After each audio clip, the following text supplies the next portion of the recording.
Kisah Sunan Muria adu sakti untuk mendapatkan si cantik Dewi Roroyono. Sumber, https://kalam.sindonews.com/miftah. Yusuf Pati, gadis molek itu bernama Dewi Roroyono.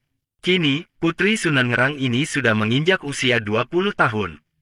Sang ayah memiliki niat merayakan ulang tahun putrinya itu. Sunan Ngerang bukan orang sembarangan. Beliau adalah guru orang-orang penting pada zamannya. Para muridnya antara lain Sunan Kudus, Sunan Muria, Adipati Pathakwarak, Kapa dan adiknya Gentiri. Kisah dan ajaran Wali Sangakarya Lawrence Rashidi menceritakan bahwa Sunan Ngerang adalah seorang ulama yang disegani masyarakat karena ketinggian ilmunya. Beliau tinggal di Juwana. Sunan Ngerang mengundang murid-muridnya untuk syukuran 20 tahun putrinya itu. Selain murid, tetangga dekat juga diundang, demikian pula sanak kadang yang dari jauh. Setelah tamu berkumpul, Dewi Roroyono dan adiknya yaitu Dewi Roro Pujiwati keluar menghidangkan makanan dan minuman. Keduanya adalah dara-dara yang cantik rupawan. Terutama Dewi Roroyono yang berusia 20 tahun, bagaikan bunga yang sedang mekar-mekarnya. Bagi Sunan Kudus dan Sunan Muria yang sudah berbekal ilmu agama dapat menahan pandangan matanya sehingga tidak terseret oleh godaan setan. Tapi seorang murid Sunan Ngerang yang lain yaitu Adipati Pathakwarak memandang Dewi Roroyono dengan mata tidak berkedip menikmati kecantikan gadis itu. Sewaktu menjadi cantrik atau murid Sunan Ngerang, yaitu ketika Pathakwarak belum menjadi adipati, Roroyono masih kecil, belum nampak benar kecantikannya yang memesona. Sekarang, gadis itu benar-benar membuat Adipati Pathakwarak tergila-gila. Sepasang matanya hampir melotot memandangi gadis itu terus-menerus. Karena dibakar birahi yang menyala, Pathakwarak tidak bisa menahan dirinya. Dia menggoda Roroyono dengan ucapan-ucapan yang tidak pantas. Lelaki mulai bertindak kurang ajar. Jelas saja Dewi Roroyono merasa malu sekali, lebih-lebih ketika lelaki itu berlaku kurang ajar dengan memegangi bagian-bagian tubuhnya yang tak pantas. Disentuh. Si gadis naik pitam, nampan berisi minuman yang dibawanya sengaja ditumpahkan ke pakaian sang adipati. Pathakwarak menyumpah-nyumpah. Ia naik pitam. Sementara para tamu menertawakan kekonyolannya itu. Hampir saja Dewi Roroyono ditamparnya kalau tidak ingat bahwa gadis itu adalah putri gurunya. Dewi Roroyono memilih lari masuk ke dalam kamarnya. Gadis itu menangis sejadi-jadinya karena dipermalukan oleh Pathakwarak. Malam hari tamu-tamu dari dekat sudah pulang ke tempatnya masing-masing. Tamu dari jauh terpaksa menginap di rumah Sunan Ngerang. Mereka yang menginap itu termasuk Pathakwarak dan Sunan Muria. Pathakwarak memiliki niat tak terpuji. Lelaki yang sudah dibakar nafsunya itu tak dapat memejamkan mata kendati malam telah larut. Pathakwarak kemudian bangkit dari tidurnya mengendap-endap ke kamar Dewi Roroyono. Gadis itu disirapnya sehingga tak sadarkan diri. Kemudian melalui genteng Pathakwarak melorot turun dan membawa lari gadis itu melalui jendela. Dewi Roroyono dibawa lari ke Mandalika, wilayah Keling, Jepara. Setelah Sunan Ngerang mengetahui bahwa putrinya diculik oleh Pathakwarak, maka beliau berikrar siapa saja yang berhasil membawa putrinya itu bila perempuan akan dijadikan saudara Dewi Roroyono.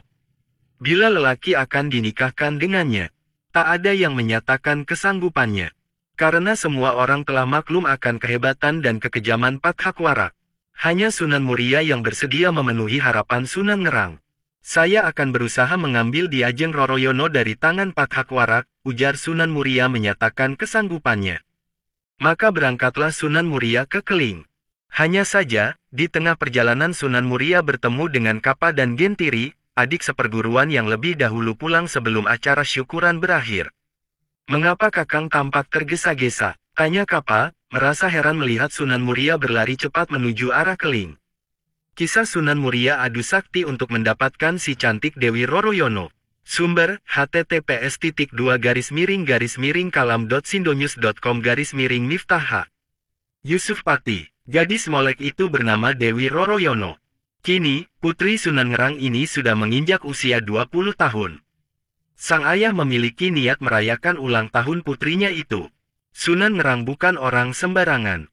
Beliau adalah guru orang-orang penting pada zamannya. Para muridnya antara lain Sunan Kudus, Sunan Muria, Adipati Pathakwarak, Kapa dan adiknya Gentiri. Kisah dan ajaran Wali Sangakarya Lawrence Rashidi menceritakan bahwa Sunan Ngerang adalah seorang ulama yang disegani masyarakat karena ketinggian ilmunya. Beliau tinggal di Juwana. Sunan Ngerang mengundang murid-muridnya untuk syukuran 20 tahun putrinya itu. Selain murid, tetangga dekat juga diundang, demikian pula sanak kadang yang dari jauh.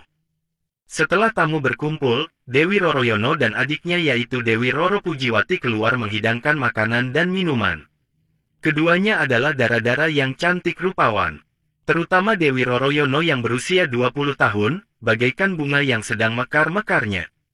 Bagi Sunan Kudus dan Sunan Muria yang sudah berbekal ilmu agama dapat menahan pandangan matanya sehingga tidak terseret oleh godaan setan.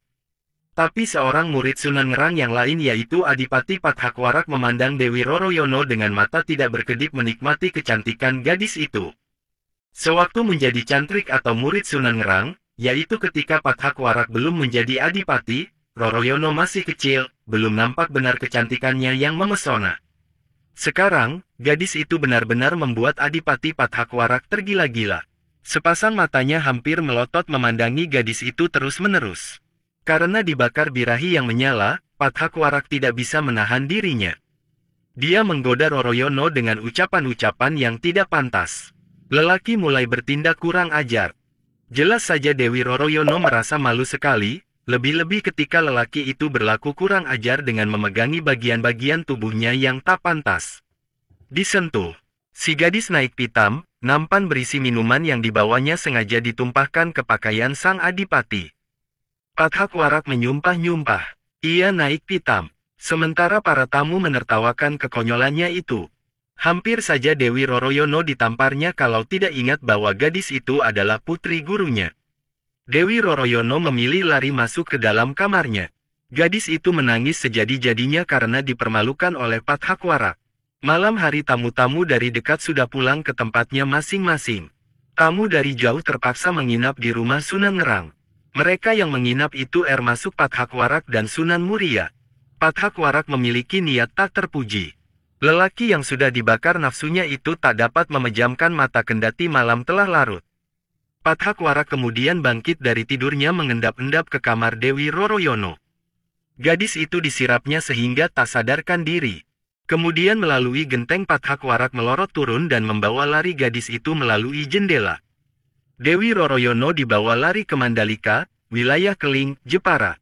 Setelah Sunan Ngerang mengetahui bahwa putrinya diculik oleh Pathakwarak, maka beliau berikrar siapa saja yang berhasil membawa putrinya itu bila perempuan akan dijadikan saudara Dewi Roroyono. Bila lelaki akan dinikahkan dengannya. Tak ada yang menyatakan kesanggupannya. Karena semua orang telah maklum akan kehebatan dan kekejaman Pathakwarak.